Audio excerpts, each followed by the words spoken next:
All right, everybody. Welcome back to another edition of The Teardown.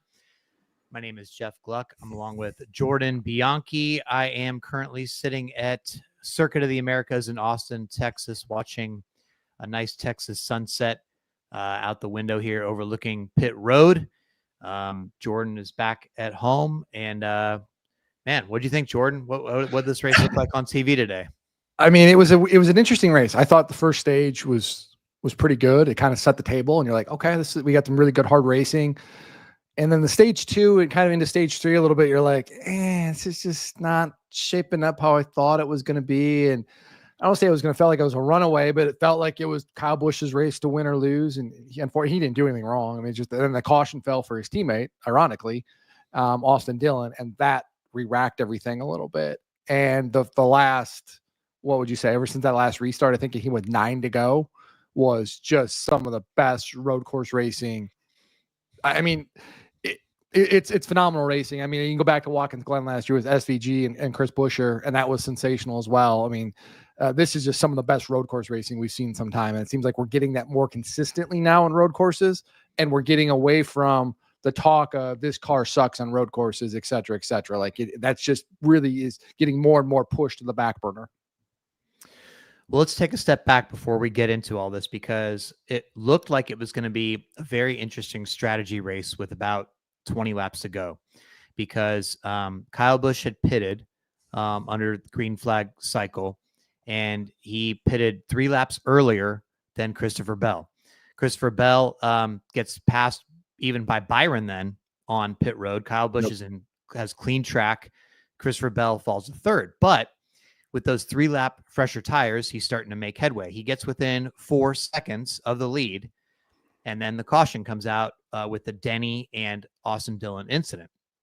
So the question is, would Kyle Busch have won this race without the caution, right? That's the first thing to think about. Now, if you ask Randall Burnett, I talked to him after the race, he feels like, okay, Christopher Bell would have had to use up his tires a lot to get to Kyle Busch in the first place, and it would have been a race, right? Like it's not necessarily, a sure thing that Kyle would have won, but it was going to be a race, right? Like if it played out green, Bell was going to get close. Obviously Busch would have made his car wide as he did, but those tires would have been much older, and they would have been a lot more on equal tires racing it at that point. Kyle Busch kind of felt similarly, like he would have had to. Bell would have had to put a lot more heat in his tires to get there. I asked Adam Stevens that as well, Christopher Bell's crew chief, afterwards, and he again felt like it would have been a race. So I don't think anybody is out here proclaiming that, oh, this robbed Kyle Busch of a win. It definitely robbed him probably of a chance to have that. Adam Stevens said he was just trying to cover what Byron was doing as well in that situation to...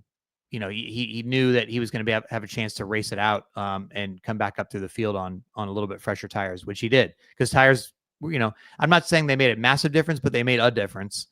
And so even 3 laps was going to be interesting. So kind of a bummer we didn't get to see that play out, but we did get to see this sort of 4-way battle for the lead among 4 great drivers, 4 elite teams. I mean, when you look at how this shook out, I mean, you're talking about Christopher Bell, William Byron, Kyle Busch, Tyler Reddick. We so far this season, the theme has sort of been, we thought it could be a status quo season. We are seeing these same names pop up, sort of where we left off last year, right? You look at the point standings right now, Jordan. You have William Byron as the points leader, Ryan Blaney, Tyler Reddick, Christopher Bell. Sound familiar? You know what I mean? Yeah. So this is where we are so far. And you make this point, this is exactly what I wanted to talk about. It was like, this feels like the usual suspects are kind of rising, the Byron, the Blaney, the Reddicks. I'll even throw Chris Buescher in there as well, because he's so consistent. He's got 2 top 10s now in 3 races. It just feels like the same cast of characters are kind of asserting themselves now, and the players are really kind of coming to the forefront, which is an interesting thing, because you start the year with 2 super speedways and a road course, and you think, man, this could get interesting. You know, you could have 1 or 2 wild cards in these first 2-3 races and really shake things up, much like Daniel Suarez a year ago. And then you're coming to a COTA track where you think, man, SVG, right? This is his opportunity to punch his ticket, qualifies well, really does a great job in stage 1, and then just fades. And Allmendinger was in the mix too. And you're like, okay. But at the end of the day, we're 0 for 3 wild card tracks, right? If you want to call them that, and 3 normal traditional winners shapes up. And it's interesting to see. And at some point you're going to get those wild cards, but they did not happen so far early at the start of the year. Like you said, this is kind of the usual suspects just kind of asserting themselves. And it could be even more this way coming up, right? Because you've got Phoenix next, you've got Vegas, you've got Homestead, Darlington. I mean, Martinsville. Like, I mean, you just look at the slate of tracks upcoming, and I think it's fair to say off the top of my head, I think the next wild card track would probably be Talladega, right? Yeah.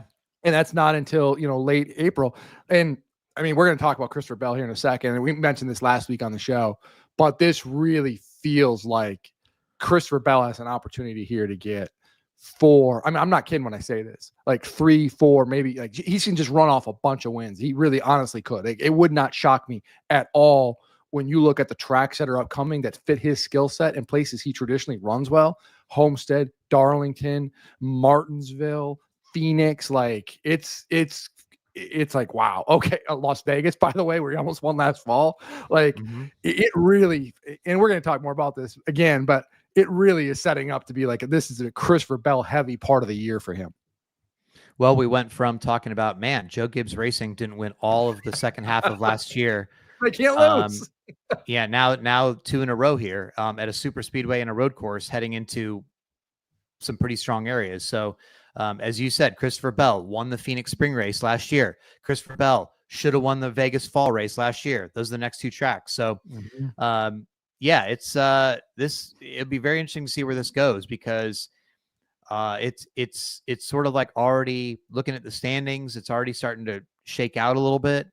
We're not seeing a ton of the surprises. As you mentioned, the wild card type winners have missed some opportunities already here.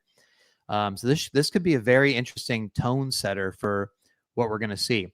That said, Jordan, we could have really seriously been talking about a Kyle Busch win today, which, you know, depending on if that caution doesn't happen, maybe it does happen in terms of the win for Kyle Busch. This is what Kyle Busch said after the race, talking about, you know, Christopher Bell racing him really well. He talked about, you know, like, because if you remember, Christopher Bell, I believe, took him out here in 2022, then took him out last year. And they had so they've had 2 instances here where something happened. And as Kyle Busch said, he was incredibly gracious and very clean for how I was and what I was doing. I was cutting him off and blocking and doing all the stupid stuff that you need to do to try to protect the lead. But he was much faster than me, and he was able to do a good job of just biding his time and waiting for me to make a couple mistakes in a row. Once I made 2 mistakes in a row, then it was over. Kyle Busch said they did have contact, and he was trying to sort of nurse what he thought was a tire rub. He said, I think that was maybe the moment where Fox showed they were about to battle, and then they showed like they went behind a grandstand. It was like, wait, show us. No. Oh my gosh, no.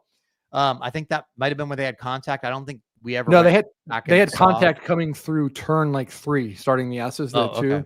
Bell got the Bushes inside, and they like banged doors.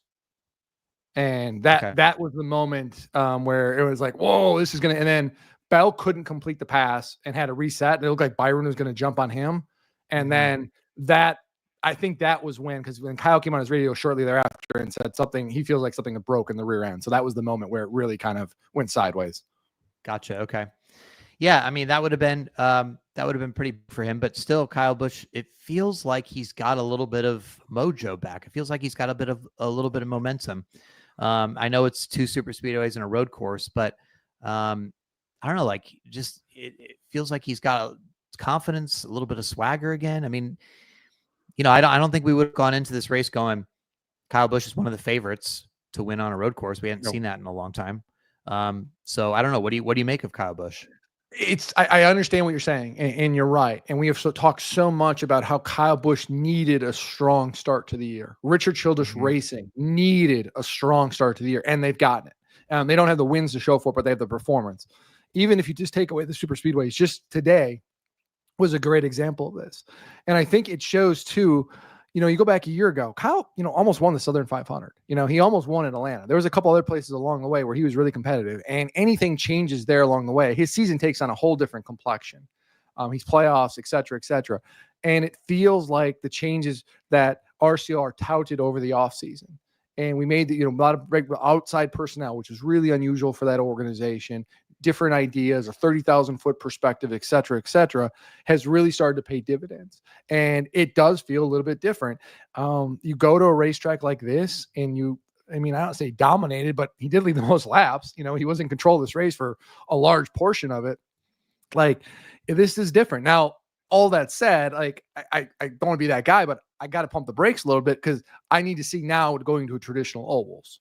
And I think this next stretch, really, this Phoenix, Vegas, Homestead stretch is going to be really indicative of where RCR is, where Kyle Busch is at. And now we're really going to have a clear understanding of kind of who kind of compares to who and who's in a good spot and who's not. They have the ability to do that, obviously, but we got to see that, though. This was a great first step, though. Yeah. And, I guess similarly, we could also have been talking about in an alternate storyline, a William Byron win. He was right up there. Maybe a couple things go differently. A couple guys get into each other.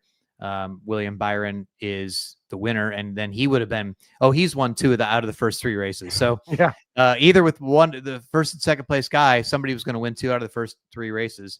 Obviously, we've seen Byron have pretty hot starts before, and then not been able to keep that out throughout the whole year. But he's the points leader after three races. He's looking good as well on multiple different types of tracks, and now they could go and reel off a couple also. So I'm excited in the standpoint of, like, this is sort of set the stage now to find out these next 3 weeks in particular. I think, like, really who has what. By the time you go Phoenix, Vegas, Homestead, we're gonna have a lot more insight and information onto what is going on with this season, how much it's going to look like last year. So I'm pumped about that. Like, honestly, I think that's a good thing that it's shaping out like this so far. So obviously you want to see some wild card guys get up there, mix it up a little bit, but right now I'm not seeing a ton of changes. No, I'm not either. And again, I go back to what I said last week. I'm not somebody who's going to, sound the alarm on some guys who are buried in points. I think it's way too early, and we've had two super speedways, and I get that. But you do look at the standings, and you got a Kyle Larson, 16th. You've got a Denny Hamlin, 17th. You got a Brad Keselowski, 26. These are guys that we thought were going to be in the playoffs, or certainly at least two of the three. I think we kind of locked in the playoff. Not worried about them by any means, but I'd like to see something from them a little bit. You know what I mean? Just to kind of, I don't say ease the concerns a little bit, but just kind of like, okay, now we've got this out of the way. What do you've got on these more traditional tracks? And if you can go to Vegas or Phoenix or Homestead and you kind of run off a series of top tens, any of these guys, you're going to be like, okay, they're going to be okay. They're going to theoretically, and you're going to see that standings jump. And I think that's the thing to really watch over these next few weeks is the guys who got off to a hot start and look at the standings. You have a Bubba Wallace in 6th. You have a Michael McDowell in 8th. Ricky Stenhouse in 10th. Austin Cindric in 11th. Like, I feel like these next few weeks are really going to kind of shape things and put, the guys who got, really capitalized on this wacky, weird beginning stretch. Let's see if they can hold serve. And then other guys, conversely, who maybe, whatever these races are, now can kind of come to the forefront a little bit. I really believe these next 3, 4, 5 weeks, I'm going to throw Martinsville and Darlington in there, are really going to be super telling and very insightful. Speaking of wacky and weird, keep Austin weird. And there was a little bit of a weird interpretation of the road course rules today, because NASCAR had been very clear about, shortcutting the course, cutting the S's. All the drivers had talked about, this sort of joker lap, this long lap, which was way more fair and punishment fits the crime type of thing than having a pass-through penalty. They would just stop and turn 13, come back on turn 14. It seemed to cost guys maybe, 7 spots or something, but that's much more reasonable than, missing the S's and having to go all the way down pit road, especially when the course is shorter now, right? I mean, that's a big deal. But in stage 1, social media starts lighting up with a lot of questions because leader Shane Van Gisbergen is cutting turn 6 on every lap. People have all these pictures and they're sending in questions and what's going on. Finally, stage 1 ends and Kyle Busch comes on the radio, who had been right behind SVG, and he says, "What is? I don't understand. What is the rule here in turn 6? What's going on? How come he's going on the other side of it?" And they said, "Yeah, we see that, but don't do it yourself because, of course, you'll probably be." You'll be the guy, the one that's gets a penalty, all that stuff, right?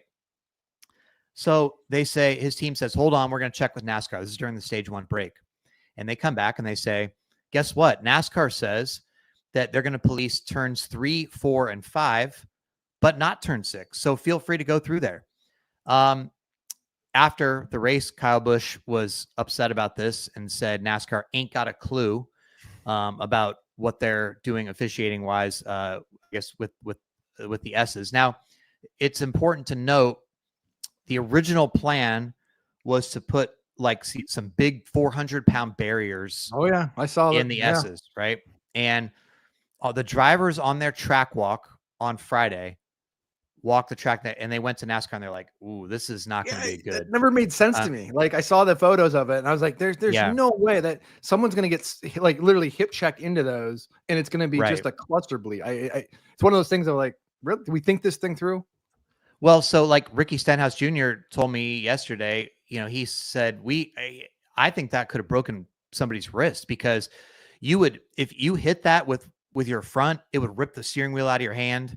A 400-pound thing right in the, it's like little obstacles, right? And he said, what if, to your point, what if you got checked into it? Or sometimes he said, you're following somebody and you can't see through there anyway, and you're maybe at 2 inches poked out to the right, and then you get smoked.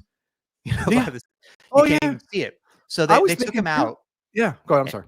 But they weren't. That was going to be the policing of the track limits. Like they were just going to say, all right, well, we don't have to worry about this essentially, right? Because this is going to take care of it for us. We're not going to have to. So then they went back to using the cameras, but apparently like the cameras were never in turn 6 or something because SVG, I guess, clearly knew about it in stage 1, right? Noah Gragson, who by the way finished 8th, a great run for him, afterwards said he talked to Zilisch and he was like, yo, like in Xfinity race, could you run there? And Zilisch was like, oh yeah, we asked NASCAR, but we didn't hear back.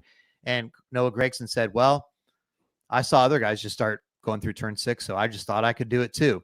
So he did. But like you could hear the radios sort of lighting up of like, oh yeah, hey, yeah, you could do turn 6 now. They changed the rule. NASCAR says, for the record, that the intention was always to police turns 3, 4, and 5. It wasn't said in the drivers' meeting what turns were going to be policed. That probably could have been a little bit more clear. It was pretty confusing because if the drivers and the crew chiefs didn't seem to know this until early in the race, it's sort of like, I mean, there's so much communication over the weekend about track limits and all this stuff, and it's like, how did this slip through? Fortunately, again, like it kind of got alleviated early enough in the race. Everybody's just like, all right, we'll go. But it's sort of odd that it took that long, I guess, for everybody to realize it. I mean, it sounds like a conspiracy. It sounds like podcast fodder. Like the NASCAR Holler Talk podcast. They wanted to have something to talk about for Holler Talk. Listen, guys, we can't let a week go by without us having something to talk about. Give us just a little bit of a bone here. And they're like, oh yeah, we got you. We got you covered. Don't worry. Hey, well, I'm sure they'll address it. It works. Mike Ford, Amanda Ellis, and Nate Ryan will be talking about this. But yeah, it was just sort of like, oh, that's kind of weird. It was just weird how it unfolded, I guess. Yeah, but, I mean, I don't think it changed the race, but no, but we're talking about officiating again. Like, and it's a minor thing. Like, I just want to make sure, like, it's a minor thing, and it really didn't alter the outcome in any way. But it's a weird little cutesy thing that probably didn't need to happen, And again, like, we just have a race where we don't have to talk about officiating, big, small, medium, whatever. Yeah. I mean, thankfully it only took 20 laps, but anyway. So speaking of early in the race, lap 1. Lap 1. Oh, I can't wait to talk about this. Ross Chastain moves up, goes to the inside right on the start. And I'm not a professional race car driver, but I would say that the angle he was taking into the corner there was not very high odds of making it. And he ends up spinning Chase Elliott there. I tried myself and Dustin Albino from J-Ski chased down Ross after the race and said, can I ask you about what happened there in turn 1? He said, no, thanks. So he didn't want to talk about that. Probably understandable, I guess. He ended up coming back to finish 12th. He was going to finish higher than that. He moved out of the way because Chase Elliott he had been told Chase Elliott's coming to wreck you. Chase Elliott, I think with like 2 to go, got past SVG. It was either last lap or I think it was maybe 2 to go. It was a couple to SVG. go. And Chastain was right in front of Elliott after Elliott had come all the way back up. Elliott had been one of the ones that took tires on that last stop. So he took tires on the last caution at lap 79. And was it a winning strategy? No, but it got him all the way back up to 4th place. But so I was watching Elliott's in-car camera because I'm obsessed with those now. And I was like, oh, what's going to happen? And you just see Chastain just move right out of the way. And Trey Poole and Alan Gustafson are like, oh, he just moved right out of there. Like, he knew it was coming. Yeah. Smart. So I think Elliott apparently, I didn't talk to Elliott after the race, but I heard from other media people that he didn't address the Chastain thing. Like, he didn't want to talk about it, which is smart by his part. You don't want to telegraph if you're, going to send somebody. But it was, it went from Ross being the lecturer last week, quickly with Carson Hocevar to suddenly flipping things around. So yeah, and that's where I'm at. Like all week, Hocevar has been like just taking all sorts of arrows. Right, it's too aggressive and got to pick his spots better. And we've all, I feel like collectively, a lot of us have kind of said the same thing of like, young driver. Like, yes, he's made some dumb decisions in the Truck Series. Absolutely, he's made a dumb decision last year at Nashville with Harrison Burton. But the events of last week are like, you can kind of excuse it to some degree, though the Blaney thing was not excusable. And it's like, okay. But then one of the guys who was in the line to tell Hocevar, you need to be better, lap 1, makes a move that is very low chance of being successful. Like the probability of that is minuscule. Like you go in there, you snug the corner, you can't go in there low. You have to kind of go in like a broad, and like it's a move of like, what are you doing? You can't win the race on lap 1, but you sure as hell can lose it. And it had no chance of making happen. And it's everything that if that would have been, imagine if that would have been Carson Hocevar. Imagine that. Like, I mean, there would have been people lined up on pit road with pitchforks. Like, oh my God, like the line to kick his ass would have been out the door. But now it is Chastain though, and he does have a history and all these things. So there is a little bit of, here we go again. But it's something that Denny's talked about on his podcast, and other drivers have said too, of like, drivers have to make better decisions too. Like, it's not just the circumstances and things like this. And, you can blame different factors, but like some of the times, like drivers do have to make smarter decisions, and that's a decision. Like, I just don't see what you're hoping to accomplish. I get it. Everybody's bunched up and you got to take advantage on a restart, but not like that.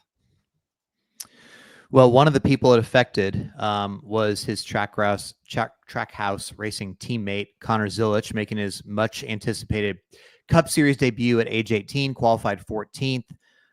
Immediately, turn 1, gets damage from this incident, sort of a chain reaction kind of thing. Or I don't know. I don't even know who bounced off who and all that stuff, but he gets damage, right? Falls back to 36th place. And quite unfortunate. But he makes it to the end of the stage. He's able to come back, and he gets all the way back up to 14th, where he's running when another Trackhouse teammate, Daniel Suarez, unfortunately spins. Zilisch sees smoke. I guess guesses wrong on where the car is in that smoke and just plows right into him. Debut over, last place after just running half the race, but he was running top 5 lap times before that. He had again raced all the way back up after winning the Xfinity race on Saturday. What did you make overall of the Connor Zilisch debut this weekend?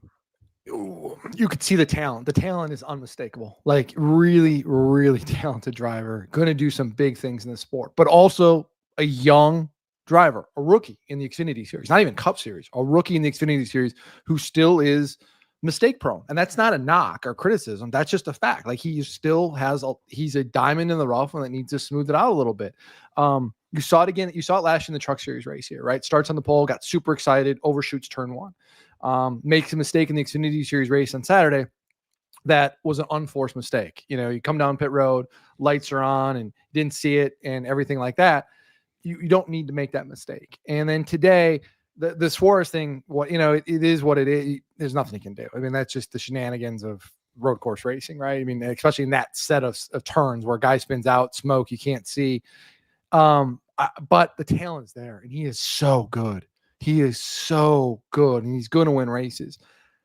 That said, this is a road course. This is where he's supposed to do good. And we talk all about, Connor and how he's a 5-tool guy. He's got all this talent. He's going to win a bunch. Like, this is great. And he's going to win on road courses, and the schedule sets up favorably for him because there's more road courses on the schedule than ever before. And so there's going to be opportunities there. I need to see more ovals from him, right? And he has impressed on the ovals. He's had good runs. So I'm trying to temper the excitement a little bit of saying, hey, listen, this is a place where he should do well. These road courses are his bread and butter. You put him in a shopping cart, the dude's going to go put down fast laps and do well. That's great. And he fulfilled that expectation, which is a huge thing for a young driver to do. Let's clean up the mistakes. And now we go into this stretch of tracks. Our next road course isn't until, is it Mexico City? Mexico City, I think. Mexico City, yeah. So now we're going to the bread and butter tracks. And this is where, if Connor Zilisch is going to become the driver that we all think he's going to be, it's going to be because of tracks that are upcoming, the core tracks that are quote unquote driver tracks, the Homesteads, the Darlingtons, the Martinsvilles. We'll see. Again, it's an 18-year-old kid racing the Xfinity Series for the first time. I'm trying to cut him. Let's cut him some slack a little bit. But did a really good job today. I mean, just not his fault that he got knocked out. I found it so interesting how different the Carson Hocevar reactions have been and the Connor Zilisch reactions have been. And I wanted to talk through that a little bit before we move on to more Cup stuff. But, obviously we defended Carson Hocevar on the podcast last week because we said, young guy, yeah, he's aggressive, makes some moves, but he does some dumb things too. Let's not. Yeah, we said that. We said that. But we're talking about how he races, and he races too hard, too early, riles the veterans. We're like, oh, that's good. Maybe we need that. You know what I mean? Ryan Blaney had a good point this weekend that he says there's a fine line between drivers being aggressive and reckless. He feels like Carson Hocevar is more on the reckless part of that. But in addition, Carson Hocevar has, made his bed and sort of saying like, hey, like I'm here to race for me. I'm here to win for my team. I don't really care. Do you want to be in my boy band kind of stuff with that t-shirt? And so he's taking that approach. The other approach is Connor Zilisch in the Xfinity race, like runs people over, right? Angers his teammates, runs Corey Heim off the track, all that stuff, right? And he comes in and he says, I'm mad at myself. I'm really frustrated. I hate that. I really got to clean that up. Mistakes, all that stuff. So he kind of owns that. And so people would say, well, how can you, is one better than the other? This is going to sound like sort of a cop-out, but I think both are reacting the proper way for their scenarios. And let me explain what I mean. Carson Hocevar in a Spire Motorsports car in Cup, he has got to be a little bit more aggressive. He has got to be putting his car in positions that other people might not like because he's not in one of the fastest cars in the field. And so he's going to take the consequences of people getting upset with him or racing him harder. He's made his bed with that. He's going to stir the pot and all that stuff, but he's going to go down that road of like, I don't care. This is what I have to do to be successful. Zilisch, on the other hand, and he is in an elite car, he didn't have to do those things in the Xfinity race. Like, he was so fast. He even said afterwards, I just should have driven at 80% of these places. He had so much time and so much opportunity to just be patient and work his way through the field, as we saw Christopher Bell do behind Kyle Busch today, right? And ultimately wins the race. So I think it's totally appropriate for Connor Zilisch to say, dang it, looking back, I lost my head a little bit and I'm going to clean things up as a young guy. And it's also totally appropriate, in my opinion, for Carson Hocevar to say, I know I'm riling some people up. I know I'm doing this, but this is what I have to do for my team. So even though they're two completely different ways to approach it as a young driver, I kind of feel like both have a case to be made for why they're doing it. I wholeheartedly agree with you. And I will say the different, one of the things is, let's not lose sight of the fact that Hocevar wasn't racing for 10th place last week. This wasn't like he was, like, what are you doing? Like, you're racing for 10th place. You could, be smarter than that. The dude was racing for the win. The closing laps of super speedway race where you have to be aggressive and you have to be decisive on making your moves, because if you aren't decisive, that hole closes, somebody throws a block, whatever, you're the guy spinning out or you're the guy getting shuffled back. And so if you're racing for a win, you should be aggressive. And it's like your point, Jeff, and you're right. Like, it's Spire Motorsports. You don't know when those opportunities are going to come again. It's not like you're not a Joe Gibbs driver or a Hendrick driver or Penske driver. And you're like, listen, we're going to be okay next week. We've got our chances. Like, you don't know. Like, this could be it. Like, we don't know. And so I understand why Carson did that. What Carson doesn't get is the benefit of the doubt, though. And I think Connor does a little bit because he's new. Connor has never intentionally spun somebody out, and that's where a lot of the backlash for Hocevar, it's justified, comes from, because of what he did in the Truck Series, because of the Harrison Burton thing at Nashville. Those incidents are inexcusable. You take those away, I don't even think we're having this conversation about Carson Hocevar to this degree. Yeah, I think people are just like, young kid going for it. And they would understand the situation at Atlanta a lot better, and Kyle Busch got mad at him on the radio. Well, Kyle Busch gets mad at everybody on the radio, and it was just kind of a collective shrug of the shoulders. But because Carson has the rap sheet, and it's a good size rap sheet, you lose the benefit of the doubt. And Connor doesn't have that yet. And he's handling things the right way. No, these things keep happening for Zilisch where you use guys up. You can keep sending those text messages, but the reception back isn't going to be very, there's going to be a lot of people like, no, I'm tired of this, but he hasn't hit that point yet. Yeah. And look, it's going to be very fun and exciting to watch Zilisch grow, because I think he has the potential to be one of those people where he just destroys everybody once he gets really good. He keeps seeming to have adversity in a lot of these races, like the COTA truck race last year, wins the pole, blows turn one, then has to come all the way back, but he still finished third or something, right? Like, it's okay to see him come back through the field and all that stuff. It makes it exciting. So once he gets more polished, it might not be so exciting because everybody could get tired of it pretty quick. But right now, he's a fresh face. He's got a mature attitude, and it's going to be fun to see despite this debut today. So, Jordan, one thing that we have to dive into here, and it's going to be very interesting to see how NASCAR reacts. I wish I'd gotten to ask him about it after the race. Austin Cindric had a very curious moment early in the race.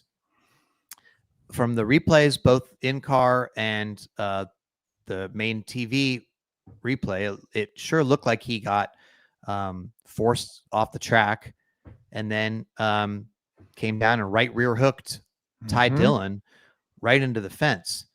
Now we've seen that right rear hooks are suspensions. We also know that this year, with the new rule about suspensions, that would cost you all your playoff points up until the playoffs if you were going to make it. So my understanding is, even if he gets suspended, he collected more playoff points, it wouldn't use them for something. But you would then start accumulating them again once the playoffs began.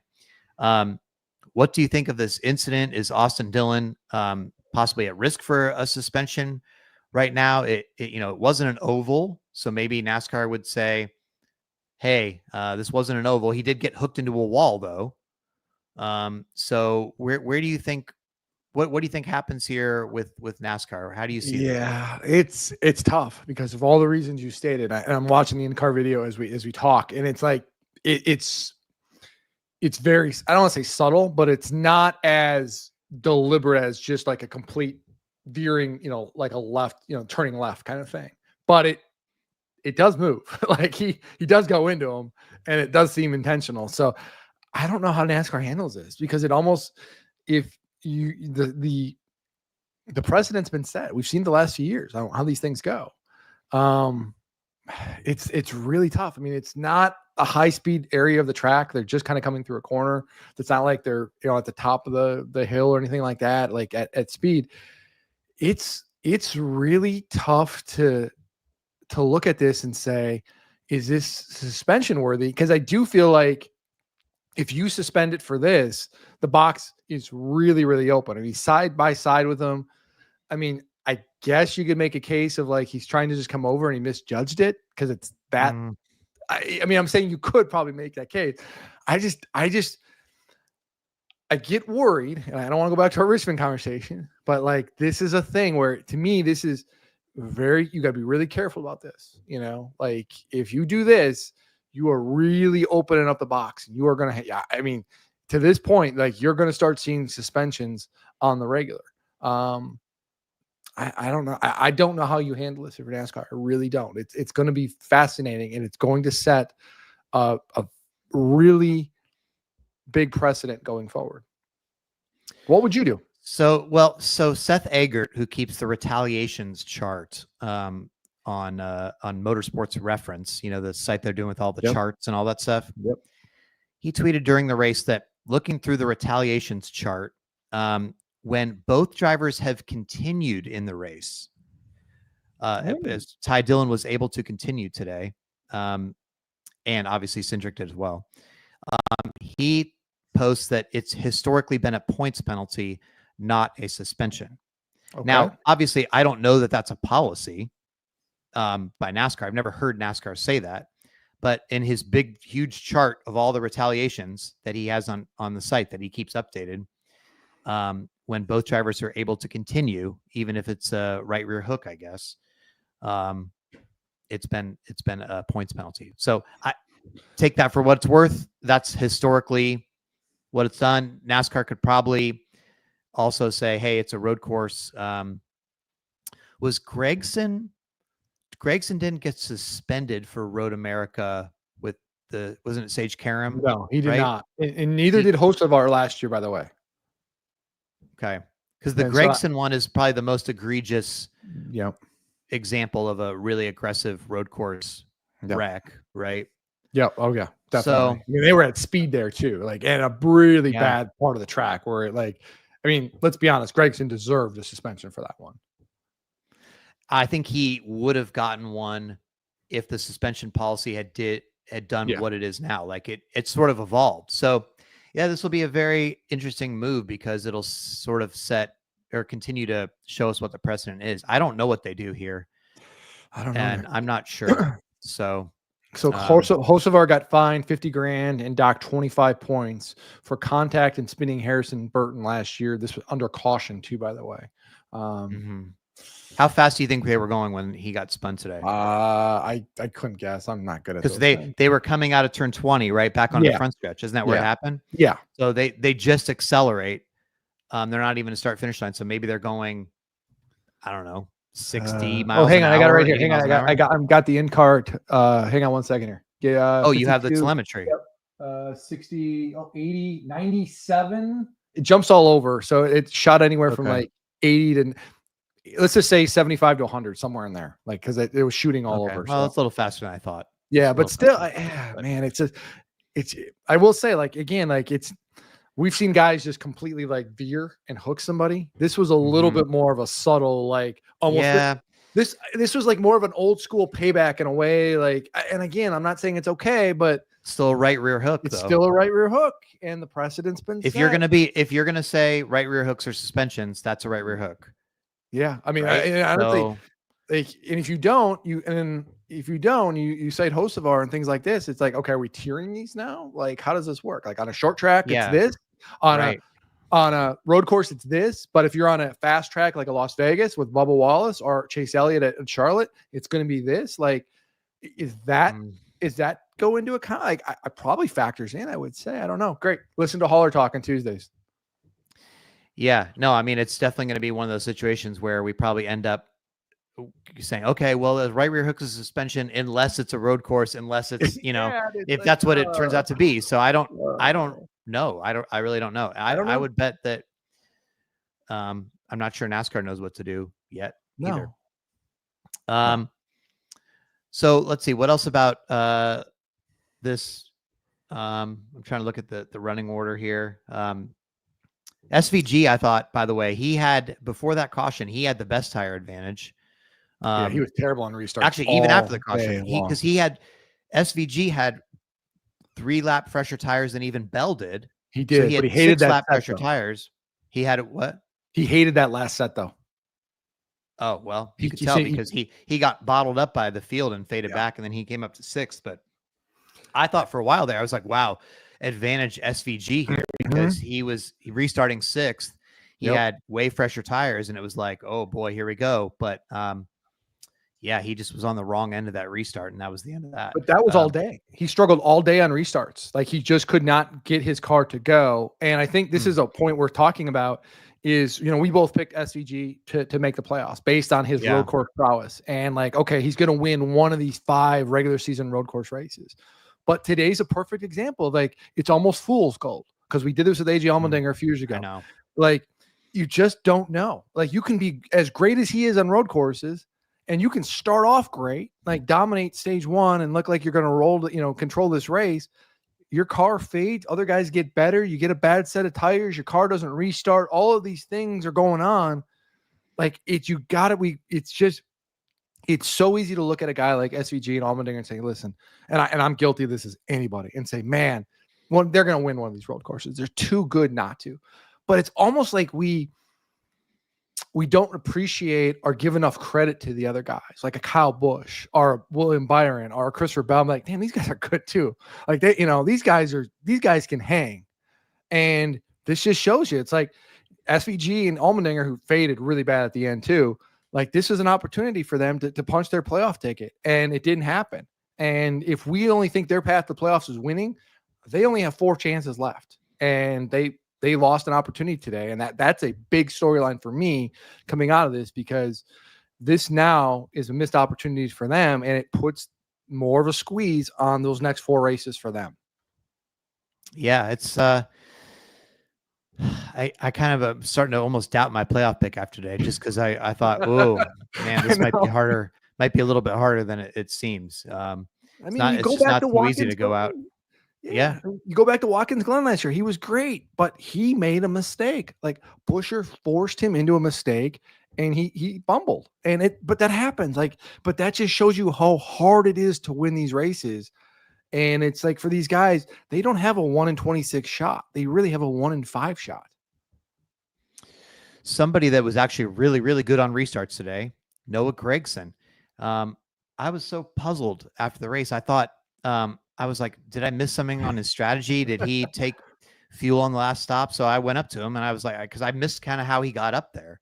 I saw he was up there and running well, but I was like, how did he get up there? Did he have strategy or something? No, he didn't. He didn't. Said there wasn't one sort of big moment that did it. He was really good on restarts, and he was able to pick them off, and his car was good. He said what he would do on the restarts is kind of try to go outside of the turn in like turn 6, I think he said.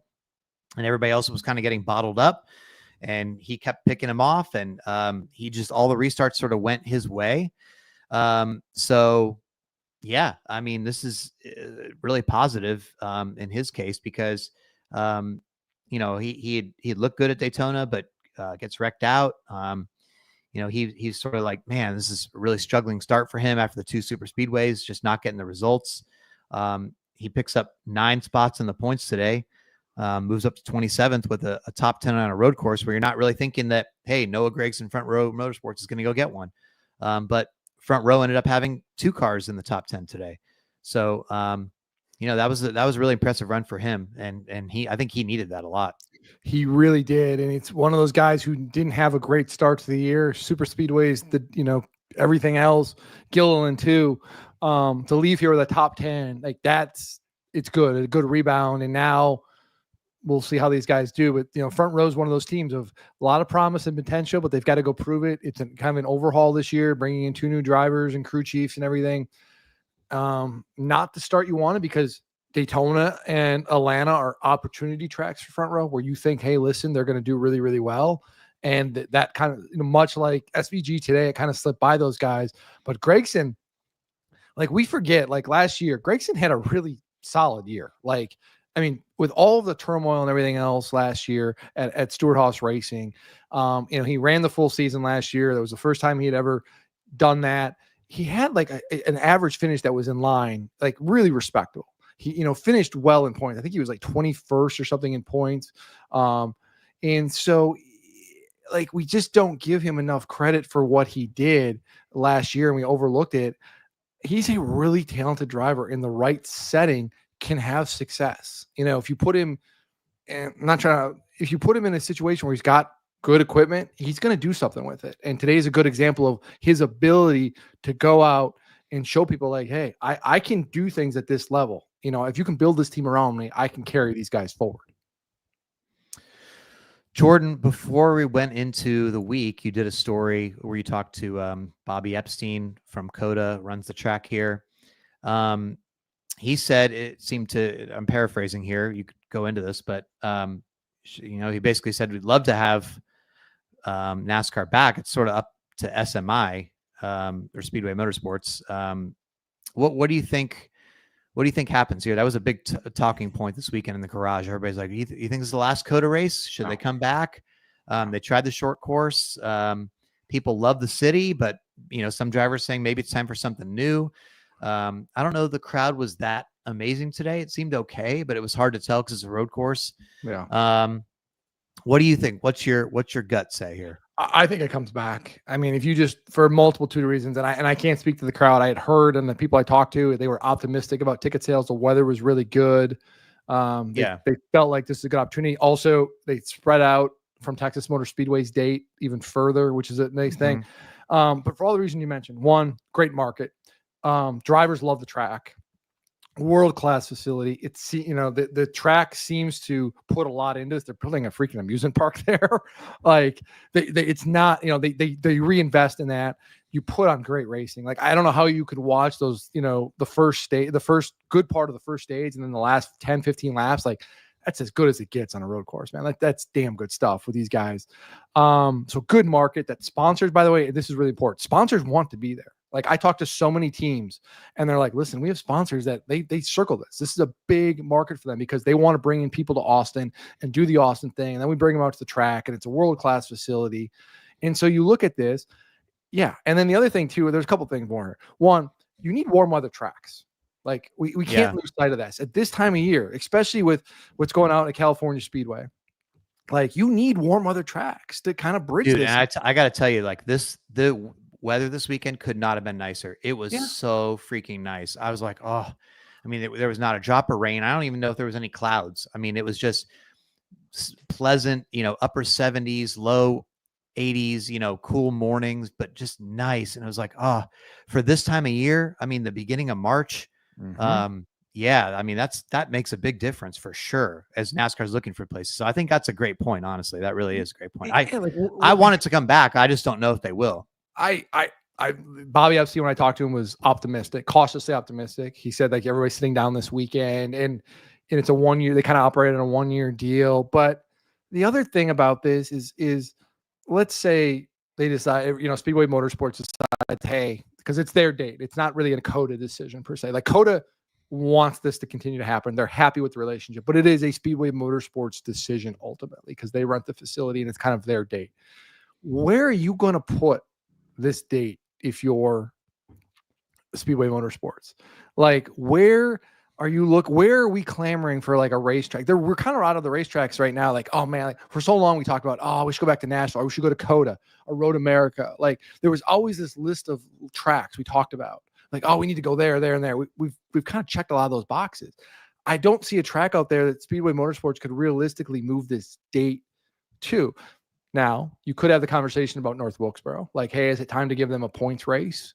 And if we're going to give them a points race, where's that date going to come from? And maybe it comes from COTA. But I don't think the racing at North Wilkesboro is such where people are clamoring for saying, hey, we really want to see a points race at North Wilkesboro. Not to mention the fact that if you look at the Carolinas right now, you got 2 at Charlotte, 2 at Martinsville, North Wilkesboro, Bowman Gray, 2 at Darlington, throw Rockingham in there too. That's a lot of market oversaturation to getting to that point. It's not like that market's like, we really need that market. And it is trading Austin, where a city and a market that is excited and is great for tourism and the sponsors want to be there. Is that what you want to trade for North Wilkesboro? Like, I don't see it. And the conversation I had with people, they don't see it. And I think at the end of the day, COTA is coming back next year. I guess the one thing is, like, let's say NASCAR goes, okay, the Chicago thing, the Chicago street race, we're going to end that after this year. This is the last year of their contract with that. Let's say they want to go, okay, we'll take that back to Chicagoland Speedway or something, right? Like, so, that seems like it's possible for sure. Oh, yeah. So if they do that, then they don't have a street race, right? Could they use this slot to say, well, let's make that our street race? And now you'd have to give some SMI some concessions, because it would be like the NASCAR street race somewhere, right? But like, if you add an oval and take away a road course, do you feel like you have to add another? Because you couldn't take this one. I don't know what you do. Yeah, I'm just spitballing. But would this be a street race date? Is what I'm saying. I don't know. I mean, like hypothetically, if like San Diego wanted a date, San Diego, right? Yeah, right? Like, yeah. I mean, that sure. I mean, you can have that conversation. NASCAR traditionally is not in the habit of taking away dates from Speedway Motorsports. Like it's kind of, they're kind of locked in on their things, and how they want to position them is how they position them, whether they want to move it from Kentucky to Atlanta or, whatever they want to do, All-Star Race in North Wilkesboro. I mean, could you see some horse trading? Maybe, but we'll see what happens. I just, again, like, you want to be in markets and cities that welcome NASCAR, that sponsors want to be in. And again, it's not even like the racing was good. Like, it was a good finish. It was a good finish. And honestly, it would have been a good finish either way. It was a good finish. The way it was stage shaping one up. wasn't There was terrible. the middle of the race was like, sure, but like, you're not going to have a 95 lap race where it's like a barn burner. Like, yeah, it's just the reality. And like, I'm not sitting here, this is the most amazing race. Great, really good finish. Solid beginning. Like, you got to be real careful about how you chase this. Like, and this positions it well. And I honestly, I like the Daytona, Atlanta, COTA 1, 2, 3 to start the year. It's a nice little mix of good racing, unpredictability a little bit. I'm okay with it. I really am. Well, let's guess on there was a good race poll, since we've been talking about this. Can we talk about? Oh, go ahead. What? Can we talk about Christopher Bell really quick?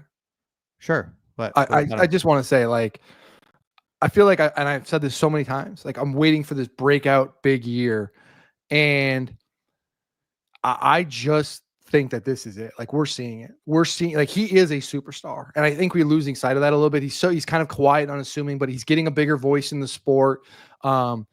This is a driver who is not like got the potential. And we hear that a lot. Oh, he could race. He's got the potential to do this. Like, he's legit. Like, this is him now.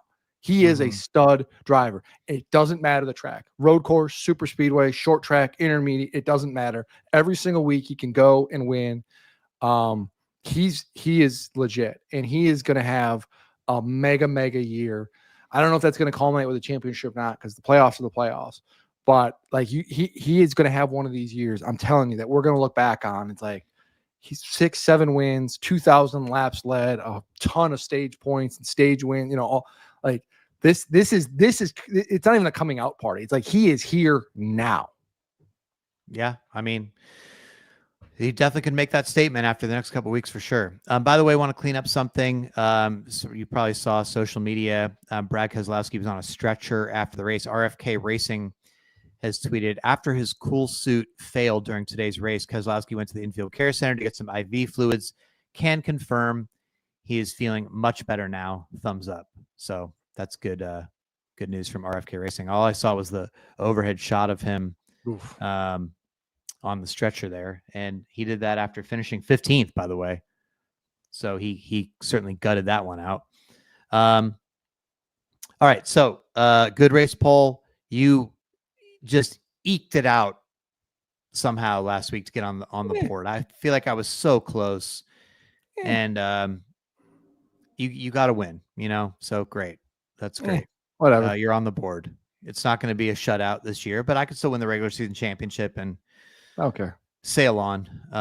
But this is a tricky one again because as we've discussed, I think stage 1 was decent. You had stage 2, the middle of the race was a little bit dry. They got strung out, and then the end got set up spectacularly. I mean, it was a great, really super, super, super fun race to the finish. So how will the finish affect how people vote? Are you going to write down your guess again? Or I would, but I don't have a piece of paper and a pen handy. Okay. Well, I did not. I will show you my phone with the calculator here. Oh, man, I suppose I can do. I got to be careful what pops up on my phone, though. Hang on, this is very precarious. Yeah, you know what? That's not a good idea. Turn his notifications off. Yeah, actually, that's that. Let's not do that because this is going to get a little dicey. I can promise you that. Okay. Yeah, I don't really know how to go here with this, so I'm kind of like leading my. All right. I can make a case for a lot. Here, I've already typed my answer in. I promise not to change it. That's fine. I'll show you. Like I'm not typing. So that's fine. Say your answer, and then I'll turn mine over as well. 80%.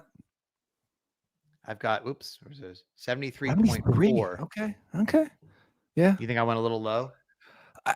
I could see that. Like again, that middle, starting with stage 2 into halfway through stage 3, you're like, oh, okay. But I think the end is going to be. I think the end is what people are going to remember.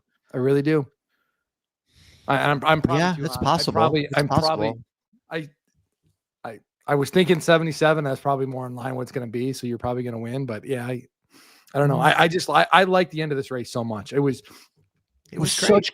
hard. You know what I liked? It was really hard racing, and it was clean. Like it was clean. It was like there were so many opportunities for Bell or Byron or even Kyle to do something, and you're like, oh well, that's what they do. You go for the win and whatever. And they didn't. Like they just went for it, but they didn't go. That. They went up to that line, but they didn't cross it, and I respect that so much. And the payoff was we've talked so much about wanting good finishes. I know this is not a super speedway, but we've talked so much about caution flags and this and that and races. Yeah. We got it today, man. We got it in spades. Clean, nice finish. Yep. Clean, great finish. Like guys just laying on the line. Like that was cool to see. Yeah. Very professional drive from everybody, and showed off why these guys are so good in the first place in many ways. Well, let's talk Phoenix real quick before we go. Because Phoenix, I got to tell you, the drivers are feeling like Penske, that they've got to make some progress on Penske, and Penske has won the last 3 championships there. They've owned the place. Now Christopher Bell did win the spring race last year, but the thing though, like it's two different. Like you talk about that, Penske's done great in the fall. That's where their bread and butter is. The spring has been a different animal though. But so here's what Chase Elliott said this weekend about this. He said, typically I would have thought that they'd be so different. But he said, for us at Hendrick, we're off. We struggled in the spring race. And then typically I would have thought, okay, Phoenix Spring, Phoenix Martinsville, Phoenix Vegas, or sorry. Am I saying Phoenix over and over again instead of spring? Yeah, you're saying Phoenix a lot. I'm an idiot. No, you're fine. Like long the word is spring, not Phoenix. That's okay. We all know you, man. It's okay. Just roll with it. The spring dates are different than what happens in the fall, as you said. But Chase Elliott said, when we went back last year, it was the same for us. Like we tried all year, to get faster for Phoenix for the fall race after we weren't good in the spring, and it just didn't happen. So he's like, so maybe that kind of upended how I feel about it now. Now you're going to have the option tire too, That's the thing. which is, you know, you're going to have some different strategies perhaps. And they're obviously testing out the option tire in order to see if they can get that softer compound to work for the championship race. It's like a soft launch, right?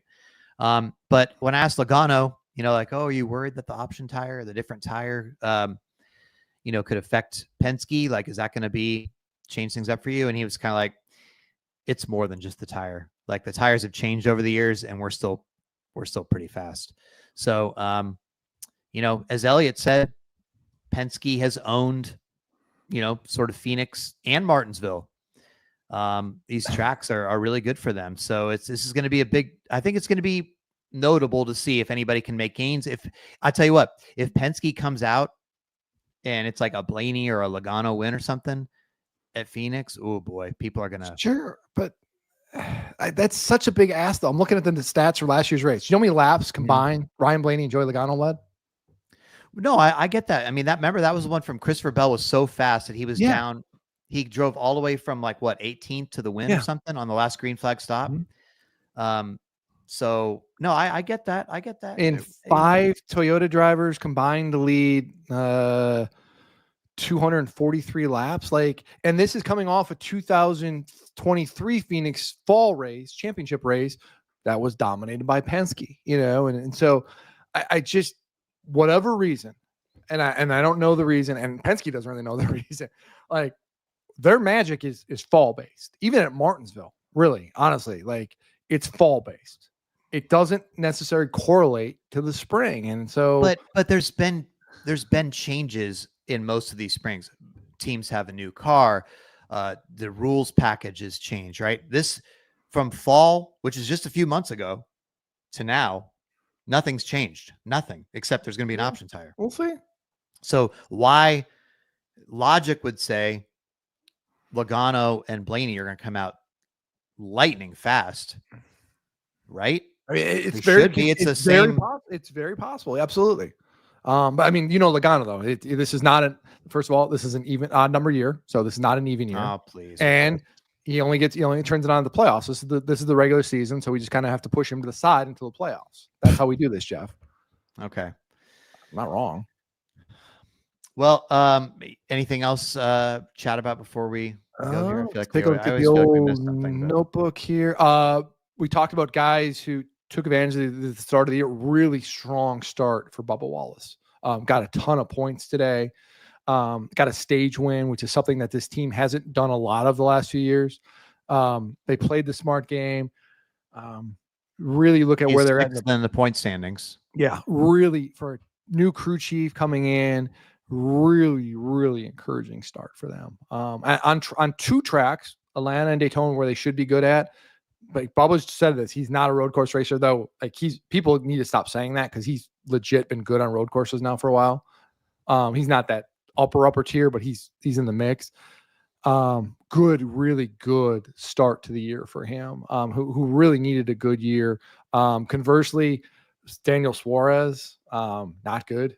Like today, had a good car, made a mistake, crashed out. He's got to win. Like that's it. Like his path to the playoffs is winning.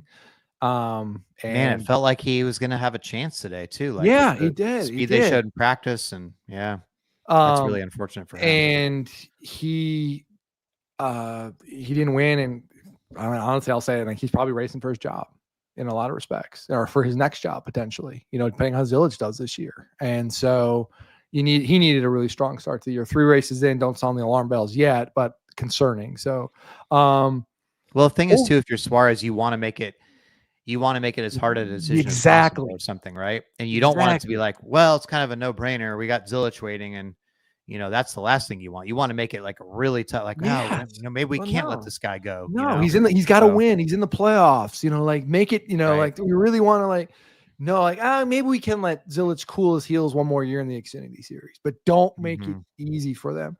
I think we talked about it earlier, but did you like the shorter course here and everything? I thought it did really well.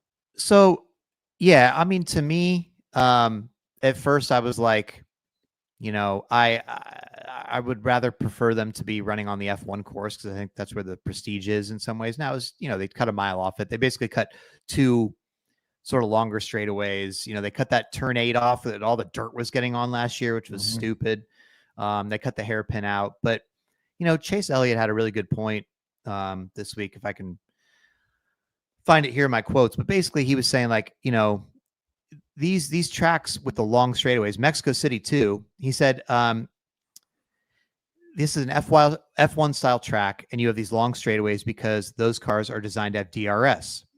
And in order for DRS, which, by the way, for those of you who don't watch F1, there's a drag reduction system, right? So they have a wing on the back, and when they get within this range, it's a gimmick, right? I mean, we say F1 doesn't have gimmicks, No, they do. They have gimmicks. They've got gimmicks. And this thing magically opens, and it allows the trailing car, if they're close enough, to sort of zoom by on the straightaway in these DRS zones where it will open. So, as Chase says here, in order for DRS to come into play, they have to have a long enough straightaway to make it do anything.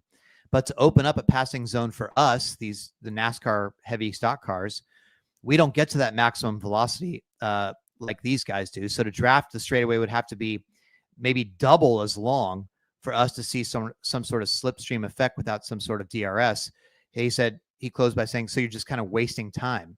Like, so that long straightaway, which is making the lap so much longer, which is reducing the amount of times drivers, fans, longer caution laps, all of that stuff. Yeah. Like it wasn't really necessary for these cars. It doesn't do anything. No. So I think it was fine. I think it's certainly Xfinity race was very entertaining. I thought, and I don't have a problem at all with doing the short course, and I would keep it for sure. I thought it was really good. I thought he did a good job with it. My eyebrows were raised going in. Like, I liked the idea because I thought the other course was too long. The dirty secret about the road course racing is, like, for NASCAR especially, bigger road courses here, Road America, even when they did the Daytona road course, like, they get stretched out and they get, and it's not that exciting. And it's like, and especially caution periods can be really, tedious. They did it here, and I like it, is like it's 1 more laps, and that means you're going through areas like turn 1 more frequently, which is more action areas, which is what you want to see. It's better for the fans at the track. They see the cars more often. I think it produced better racing. Like, it just made sense. And I don't think at the end of the day, I know what you're saying. I just respectfully disagree. I don't care that they're not racing in the Formula 1 track. I've never cared that. Like, I've never looked at it like they're so different in how everything, like, you can't compare them. It's like when they go to Watkins Glen, it's like they don't run the boot at Watkins Glen. Who cares? Like, it's just, you don't need that here. And I think the shorter course did a good job. It did exactly what it was intended. All right, everybody. Phoenix next week. So that should be fun. Penske versus the field will tell us a lot. Don't forget to check out the new merch shop on Dirty Mo if you want to pick up a teardown shirt. I know I got a teardown t-shirt, a sweatshirt, something else. Oh, just maybe a Dirty Mo shirt. You did? Coming my way in the mail. Buy it? It's in the mail. It's in the mail. I didn't get it. Am I getting this? Well, so Jordan, we were asked to pick out the merchandise that we wanted. Yeah. And we didn't respond in time, so we were shopped for. Okay. It was selected for us, and it's on the way.